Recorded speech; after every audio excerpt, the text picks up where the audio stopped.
So the pardon clause says that the president shall have power to grant reprieves and pardons against offenses, for offenses against the United States.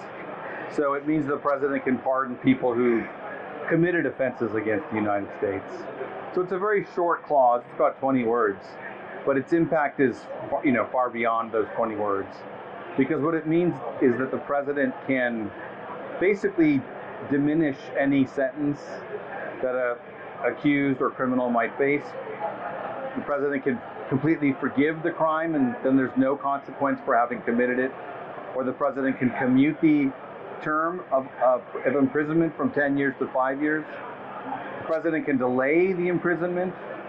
And then the president also can impose a condition which says, if you do this or if you stop from doing that, you'll have a pardon. But if you violate the condition, the pardon goes away.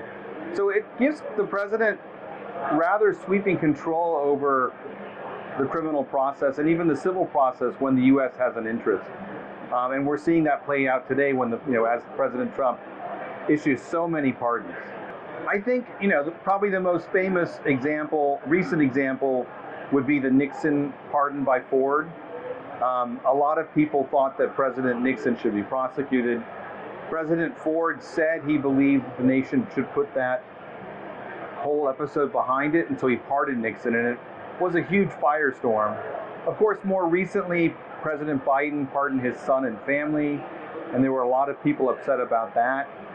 And President Trump pardoned all the January 6 folks, and there were a lot of people upset about that. I think what's different about these two modern episodes with Biden and Trump versus Nixon and Ford is that when Ford did it, the reaction was bipartisan in terms of some people thought it was a bad idea, some people thought it was a good idea, but it didn't split along partisan lines. There were plenty of Republicans who thought it was a bad idea, and there might have been some Democrats who thought it was a good idea.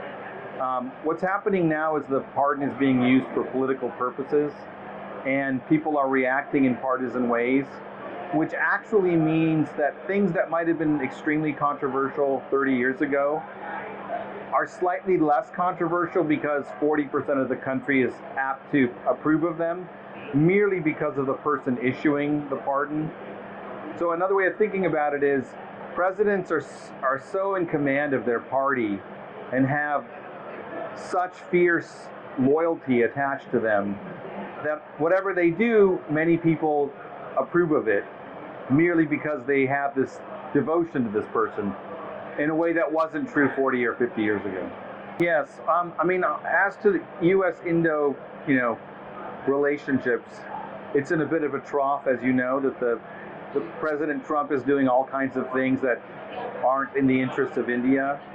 I think India needs to be aware that it's not India specific. He's doing this to all the countries of the world. That every single country is facing this tariff renegotiation. And so it's not something that's directed at any one country. He's willing to say bad things about all countries in this trade fight in order to emphasize that he thinks America is being, swindled or being taken advantage of. So India shouldn't take it personally. It's taken a long time. They still don't have a trade deal. It's a year into the administration. I hope they reach something soon. The H-1B visa, again, it's not really about India per se. It's about his distaste for immigration. And so India has benefited from the H-1B program disproportionately. And so obviously it's going to affect it adversely. But that just means India will send more people to other countries, right? And those countries will benefit, and India will benefit from having Indians in other countries, right? India benefits from having a strong diaspora, and it's helpful to have a diaspora in Europe and in Australia and Singapore and Japan. So there'll just be more Indians going there for college or for jobs. And then the last question, constraints on executive power. I'm not an expert on Indian constitutional law, but you have a parliamentary system, and because the Prime Minister Modi has a majority, he's able to pretty much do what he wants. That's very similar to what's going on in America, except America doesn't have a parliamentary system. So what Trump's doing and what prior presidents have done is usurp congressional authority making Congress weaker. And Congress has been a bystander in this process. It's not able to respond effectively. And it's partly a function of incentives, partly a function of structure. The president is a single person. He's able to act more quickly and decisively. He's the leader of the party. So some portion of Congress always supports the president, even when he's trenching upon their power, even when he's taking away their power. So Congress is internally divided, where some of them support whatever the president's doing, and the president's united in favor of what he wants to do. And so, of course, Congress consistently loses. On top of this, a lot of laws delegate authority to the president, and then the president exercises it. So in many ways, the president is the effective or efficient legislature, because if Congress just says, here's some immigration rules, but you can change them or vary them depending upon the situation, well, then the president's effectively making immigration policy without Congress. Well, let me address the last question. I think, Indian Americans are a very well-to-do group in America. They've done quite well economically. And I suspect that part of the problem for the Indian American community is it's a community that's split across the parties. It's probably mostly Democratic, but not entirely Democratic.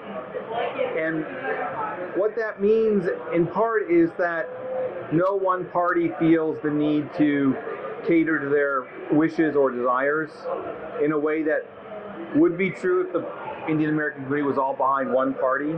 Right? If the Indian American community was all supporting the Democrats, then Democrats would have to take very seriously what Indian Americans thought. Having said that, if there are 20 million Indian Americans in the United States, which there might be, right, eventually, then I think it will be easier for them to exert influence.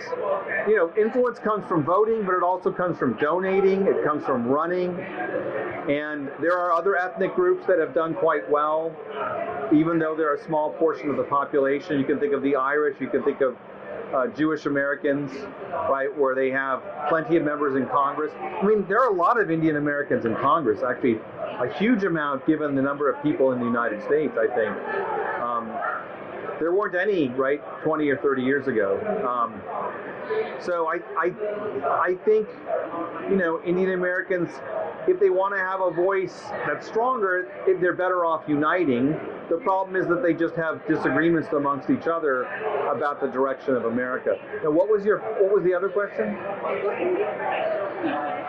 the Constitution offer any real protection against further immigration changes? So I'm not an immigration expert. I think it offers protections, but only in a minimal sense. The president still has to comply with the immigration laws to the extent that they are not discretionary. And if he doesn't, then they can go to court and contest what the president's doing. Of course, a lot of the president's immigration policies are being tested in court right now. And those challenges would influence and perhaps support Indian Americans as they deal with the administration as well. I think, it's not much support, because I think eventually most of these laws provide a lot of discretion to the executive. I think, they have to lobby Congress and convince the president. I mean, it shouldn't be a hard argument to make that Indian immigration has helped the United States. There are lots of tech folks and doctors and engineers who've, brought their skills to the United States, and that's benefited the United States. So it's a little puzzling why, President Trump's doing this. Having said that, he just doesn't like immigration. And so, again, it's not really about India in particular, I don't believe. That's no solace for those who might, be told that they have to leave the country. And it is causing lots of alarm for people who have H-1B and have plans or have spouses, who are on visas. I don't know the full extent of what he's trying to do, but you can go to Congress and get Congress to pass a law saying that you can stay in the country, that you can, get citizenship. There are ways to do this, but you have to have a lot of influence to do that, right? Not everybody can go to a member and get them to pass a law that benefits them alone. But that does happen from time to time. But understandably, all immigrants in the United States are a little worried now.